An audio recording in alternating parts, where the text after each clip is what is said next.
খলিফা শব্দের অর্থ হলো প্রতিনিধি।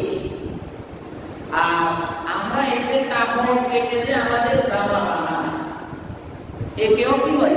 খলিফা বলে। মানে আপনি একটা কাপড় নিয়ে এসেছেন, সেই কাপড়কে মাপঝোপ করে সুন্দর করে কেটে ছেটে সুন্দর করে আপনাকে প্রস্তুত করে একটা জামা বানিয়ে দেয়। এই জন্য এই লোকটার নাম কি? খলিফা।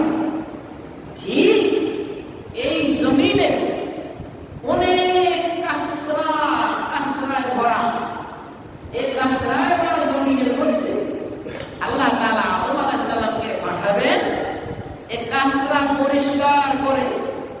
আরে কাসরা, ময়লা কাসরা আছে, মানুষ রূপী কাসরা আছে, জিন রূপী কাসরা আছে, এসব কাসরাকে পরিষ্কার করে তিনি কি হবেন?